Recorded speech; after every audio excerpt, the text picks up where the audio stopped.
students, welcome to my channel. So today in this video we will study about need of continuous and comprehensive evaluation, and I will try to teach the topic in a more effective way so you can learn better and get good understanding of a particular topic. If you will have any doubt at the end of the topic, you can ask questions in comment box. I will try to resolve your doubts. So let's get start the topic without wasting any time. देखिए, जैसा कि हमारे जो present system है, हमारा exam का system है और टेस्ट है, उसमें बहुत सारे डिफेक्ट्स हैं। इन सिस्टम में लर्नर के अच्छे से ज़्यादा उन पर बुरा इफ़ेक्ट होता है। ये सिस्टम बच्चों के माइंड को काफ़ी बर्डन देता है। तो इसके हमने मेन डिफेक्ट्स के बारे में पढ़ा कि हमारा जो सिस्टम है प्रेजेंट, उसमें क्या क्या डिफेक्ट्स हैं।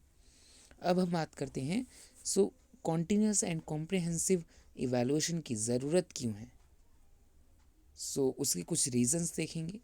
फर्स्ट इसका रीज़न है to remove the defects of a traditional system of evaluation.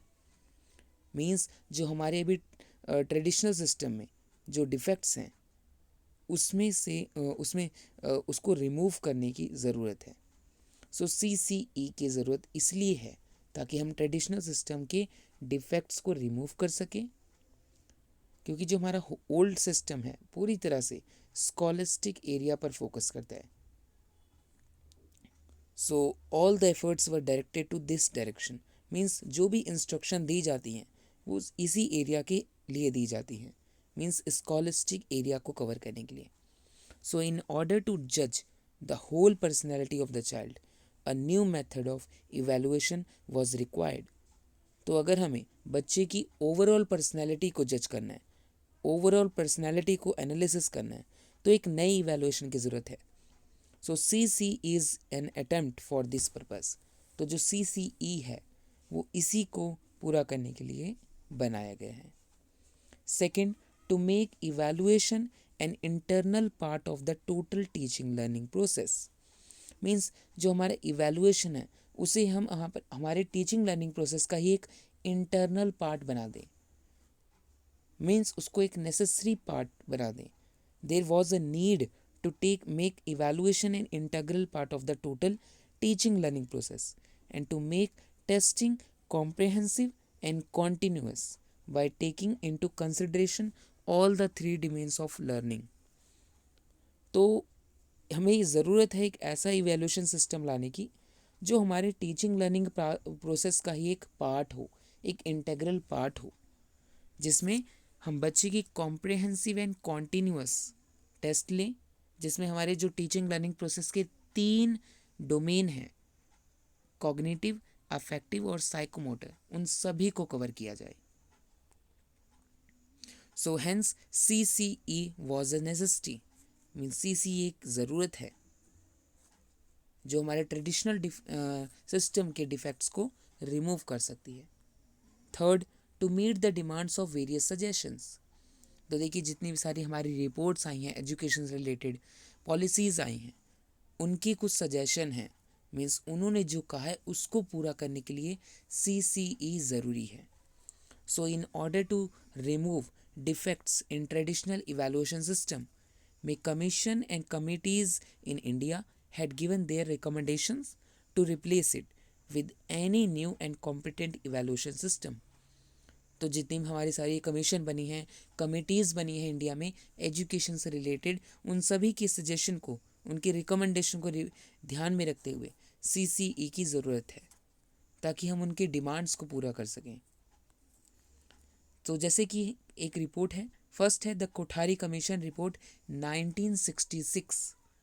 it had stated the internal assessment or evaluation conducted by schools is of greater significance and should be given increasing importance। Means जो हमारा internal assessment है, means evaluation है, वो हमारे school के लिए काफ़ी ज़रूरत है, उसकी एक ग्रेट इम्पोर्टेंस है और इसकी इम्पोर्टेंस को और बढ़ाया जाना चाहिए।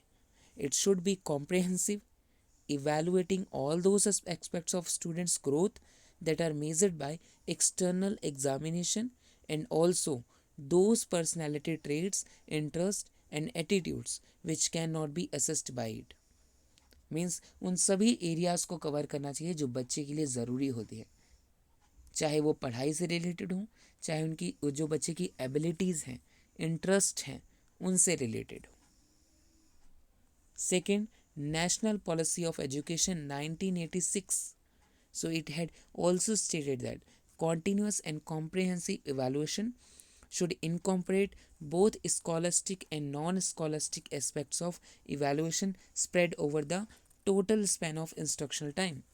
तो जैसा कि NPE 1986 में कहा गया है कि कॉन्टीन्यूस और कॉम्प्रिहेंसिव इवैल्यूएशन होना चाहिए हर एक एरिया के लिए, चाहे वो स्कॉलस्टिक हो चाहे वो नॉन स्कॉलस्टिक हो, तो इसके लिए भी CCE ज़रूरी है। Third, the national curriculum framework 2005, that is NCF 2005. So it also proposed examination reforms in recommended that school-based CCE system should be established which can reduce stress on children.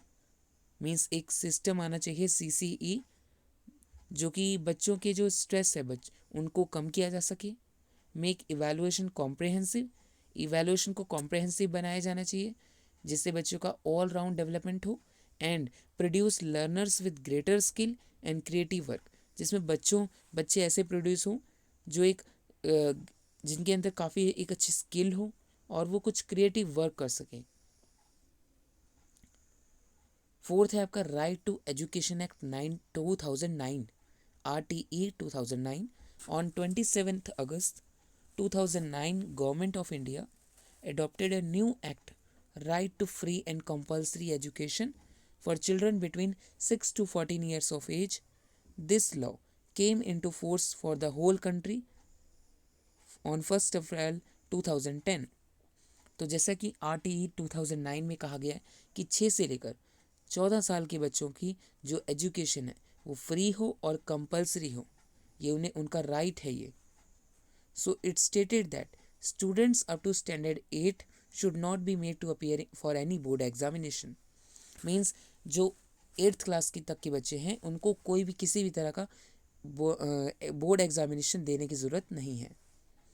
From the year 2010-2011, a scheme of continuous comprehension evaluation to be implemented from student 1 to 8.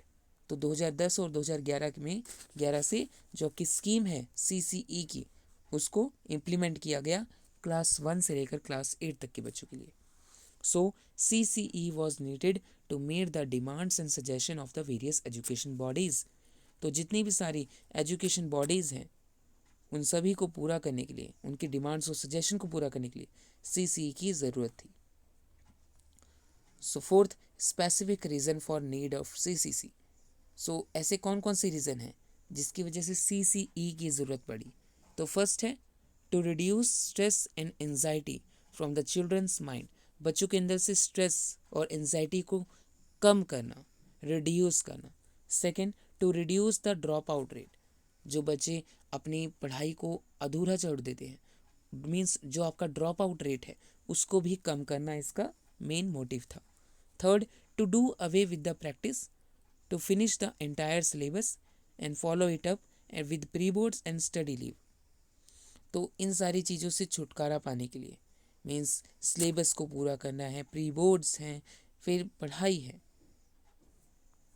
Fourth, to greater focus on learning rather than teaching to test, तो ज़्यादा focus हमारा learning पे होना चाहिए ना कि सिर्फ test लेने के लिए। Fifth, to emphasise on conceptual clarification through experiential learning, बच्चा कुछ करके सीखे, मीन्स बच्चा कॉन्सेप्ट पे ध्यान दे, इस चीज़ को एम्फोसाइज करने के लिए CCE की ज़रूरत थी। Sixth, to provide more time for transaction of curriculum को अच्छी तरह से टाइम मिले ताकि उसे और थोड़े से एनालिसिस किया जा सके उसका, जिससे बच्चों को उससे काफ़ी फ़ायदा हो।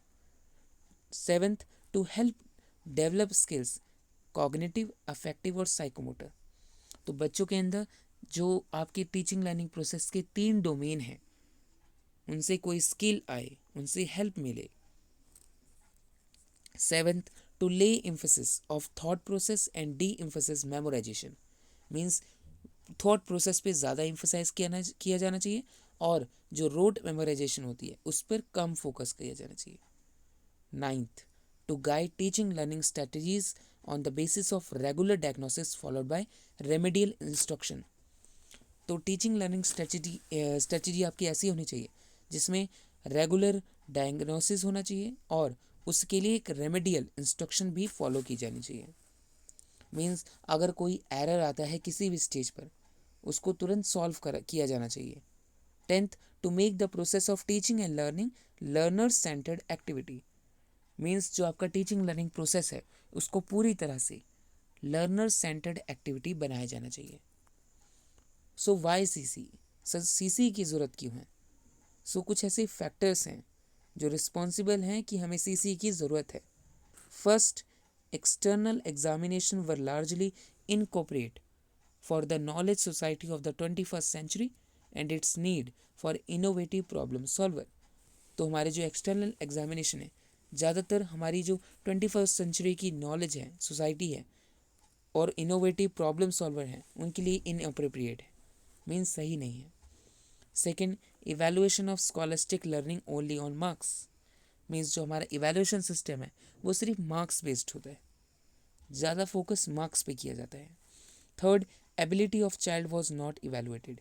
जिससे बच्चे की जो एबिलिटी है मीन्स उसका किस में इंटरेस्ट है उसको इवेलुएट नहीं किया जा सकता।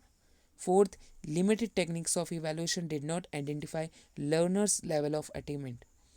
तो कुछ ही हमारे पास ऐसी टेक्निक्स हैं जिससे हम इवेलुएशन करते हैं बच्चों का और जो कि वो पूरी तरह से कंप्लीट नहीं है कि बच्चे की हर एक जो इंटरेस्ट है उनका एबिलिटीज़ है उनको पता लगाया जा सके और उसको इवेलुएट किया जा सके।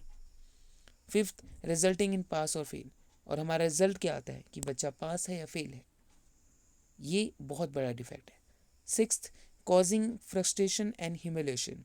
जिसकी वजह से जो बच्चा होता है फ्रस्ट्रेट हो जाता है, ह्यूमिलिएट हो जाता है, तो इस वजह से सीसीए की ज़रूरत पड़ी। सिक्स्थ है आपके बेनिफिट्स ऑफ सीसीसी। इससे क्या फ़ायदा हुआ? सो आपका जो फर्स्ट है इससे elimination of chance and subjectivity, de emphasise of memorisation.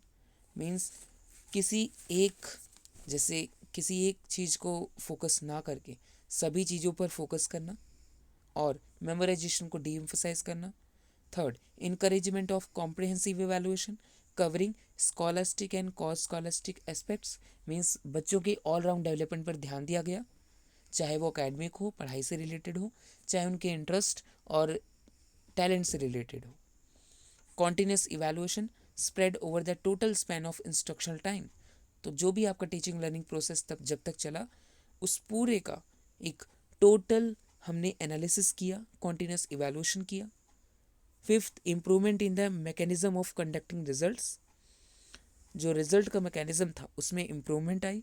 Sixth, functional and meaningful declaration of results for effective use by all. तो एक ऐसा रिजल्ट तैयार किया गया जिससे बच्चे का ओवरऑल डेवलपमेंट देखा गया। So this is all about CCE, continuous and comprehensive evaluation.